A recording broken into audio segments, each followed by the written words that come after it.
छठी सदी कबले मसीह इराक में एक अजीम शान सल्तनत कायम हुई, जिसका सदर मकाम बाबुल नामी एक अजूबाए रोजगार शहर था। उस जमाने में इस शहर और इस सल्तनत पर बख्ते नसर नाम का एक बहादुर और साहिब तदबीर बादशाह हुकूमत किया करता था। उसने देखते ही देखते अपने आसपास की तमाम छोटी और बड़ी रियासतों को घुटने टेकने पर मजबूर कर दिया था। यहाँ तक कि फिरौने मिस्र भी इसके सामने दम मारने की जुर्रत तक ना कर सकता था। मगर ये बादशाह सख्त जालिम व जाबिर था। ये मुल्कों को न सिर्फ फतह करता बल्कि मफतूहा इलाकों में आग लगा देता, मुतमद्दन और बेनजीर शहरों को बर्बाद कर देता और तमाम लोगों को गिरफ्तार करके अपने दारुल हुकूमत बाबुल ले जाता। इसके जुल्म तशद्दुद और जबरो इस्तिबदाद की दास्तानों से तारीख की किताबें भरी पड़ी हैं। तौरात में शामिल कई सहाइफे अनबिया में भी बख्ते नसर के हलाकत खेज हमलों, इंसानों और शहरों की तबाही और बर्बादी के वाकयात तफसील के साथ दर्ज हैं। ये वो काहिर बादशाह था जिसने नैनवा और ईरान के मुख्तलिफ कबाइल की हुकूमतों को अपना फरमाबरदार और मातहत करने के बाद शाम व फलस्तीन के इलाकों में खून की नदियां बहाईं। वो कहरे इलाही की शक्ल में फलस्तीन और शाम के शहरों और आबादियों को वीरान और मसमार करता हुआ बैतुल मुकद्दस यानी यरूशलेम के दरवाजे पर आन खड़ा हुआ। बैतुल मुकद्दस पर बख्ती नसर का हमला दरअसल वो खुदाई अजाब था जिसके मुताबिक बनी इसराइल के अनबिया हजरत यसिया और हजरत यर्मिया अलैहिस्सलाम ने बनी इसराइल को पहले से आगाह कर रखा था। मगर यहूदी अपनी नाफरमानियों और बदअमालियों में इतने मस्त और सरशार थे कि उन्होंने इन पेश गोइयों की कोई परवाह ना की। यहूदियों की जिंदगी न सिर्फ बदअखलाकियों से भरी हुई थी बल्कि वो अपने इस घिनौने किरदार पर फख्र भी किया करते थे। हजरत दाऊद और हजरत सुलेमान अलैहिमुस्सलाम के बाद बनी इसराइल में 19 बादशाह गुजरे थे, जिनमें से बेशतर जालिम और बुत परस्त थे, जो खुद भी बुराइयों में मुब्तला रहे और खलकत को भी गुमराह करते रहे। इनके दीनी आलिमों और रहनुमाओं ने अपनी तन परवरी की खातिर उनकी पूरी हिमायत की। अब ये लोग हलाल को हराम और हराम को हलाल बनाने में बेखौफ हो गए। जिना इनके लिए एक मामूली बात बन गई।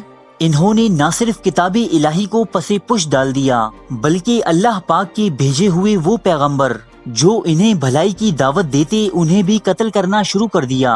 तब बाबुल का बादशाह बख्ते नसर इन पर एक आफत बनकर नाजिल हुआ और वो तबाही मचाई कि आलमान। इसके लश्करों ने न सिर्फ यहूदी मर्दों को तह तेह किया बल्कि बच्चों, औरतों और बूढ़ों को भी तलवार के घाट उतार दिया। हजारों इंसान मारे गए, शहर की ईंट से ईंट बजा दी गई। यहूदियों के बादशाह सदकिया के बेटे इसकी आंखों के सामने ज़िबा की गई और फिर इस बादशाह की आंखें निकलवाकर उसे गुलामी के लिए बाबुल रवाना कर दिया गया।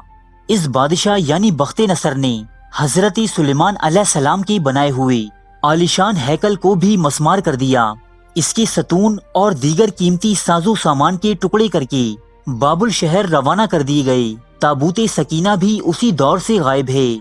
अल्लाह की भेजी हुई मुकद्दस किताब यानी तौरात के तमाम नुस्खे जला दिए गए। शहर की ईंट से ईंट बजा देने के बाद बख्ते नसर तमाम यहूदियों को इंतहाई जालिमाना तरीके से हकाकर अपने शहर बाबुल ले आया और उन्हें गुलामी के तौक पहना दिए गए। इन कैदियों में अल्लाह के पैगंबर हजरत उज़ैर अलैहिस्सलाम, हजरत दानियाल अलैहिस्सलाम और कई बरगजीदा बुजुर्ग भी थे जो इस जमानाए असीरी में बनी इसराइल की रुश्दो हिदायत का काम सर अंजाम देते रहे। लेकिन इस जालिम बादशाह ने अल्लाह के पैगंबरों को भी जुल्म का तख्ताए मश्क बनाए रखा। बख्ते नसर ने बाबुल में सोने की एक मूर्ति बनवा रखी थी और रियाया को हुक्म दे रखा था कि हर शख्स उसे सजदा करे। जो सजदा ना करता उसे आग में झोंक दिया जाता। चुनाचे एक खुदा पर यकीन रखने वाले कई अफराद इस बादशाह के हाथों शहीद हुए। इंसानी जान की इस बादशाह के नजदीक कोई अहमियत ना थी। जब हालत गजब में होता तो मुल्क के तमाम दानिश्वरों तक का सर कलम करने का हुक्म जारी कर देता। अनबिया अलैहिमुस्सलाम की तज़हीक को तौहीन करता। जब इसकी जुल्म हद से तजावज़ कर गई तब ये बादशाह यानी बख्ते नसर अल्लाह के अजाब का शिकार बना।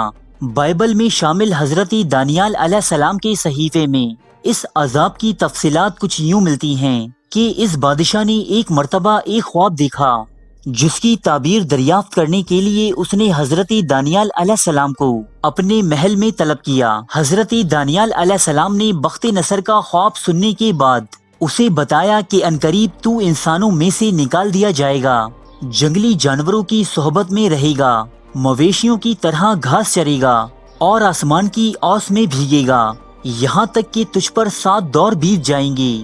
تب تو جان لے گا کہ حق تعالیٰ ہی اصل بادشاہ ہے، وہ جسے چاہتا ہے اسے دے دیتا ہے۔ تقریباً 12 مہینے بعد یہ بات منوعاً اسی طرح پوری ہوئی کہ ایک دن بادشاہ بخت نصر اپنے محل کی چھت پر ٹہل رہا تھا اور اچانک ایک پراسرار بیماری کا شکار ہوا۔ اس وقت جو باتیں حضرت دانیال علیہ السلام نے بخت نصر سے متعلق کہی تھیں وہ تمام پوری ہوئیں۔ وہ انسانوں میں سے نکالا گیا، اس نے مویشیوں کی مانند گھاس کھائی، اس کا جسم اوس سے گیلا ہوا یہاں تک کہ اس کے بال عقاب کے پروں کی مانند اور اس کے ناخون پرندوں کے پنجوں کی طرح بڑھ گئے۔ اس کے مصاحبین اور رفقا نے اسے سلطنت کی ایک نامعلوم جگہ منتقل کر دیا اور اس کی جگہ بخت نصر کا بیٹا نظام حکومت چلانے لگا۔ اس عجیب و غریب اور پراسرار بیماری کے دوران بخت نصر نے 7 سال گزار دیے، یہاں تک کہ اس بادشاہ کی عقل ٹھکانے آ گئی اور پھر یہ حضرت دانیال علیہ السلام اور بنی اسرائیل کے خدا کا احترام کرنے لگا۔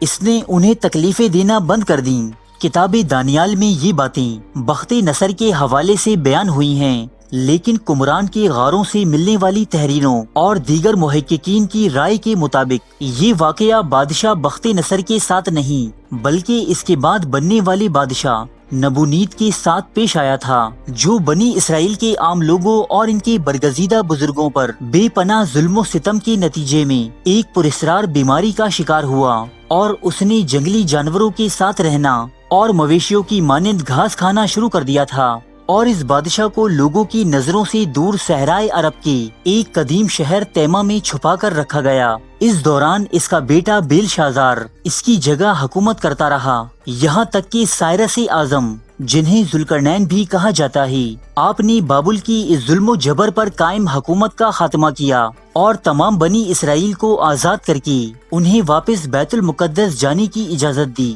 اس واقعے سے ہمیں سبق ملتا ہے کہ اللہ پاک ظالم کو چاہے وہ کتنا ہی طاقتور کیوں نہ ہو، اس دنیا میں ہی اسے اس کے کیے ظلم کا بدلہ دے دیتے ہیں۔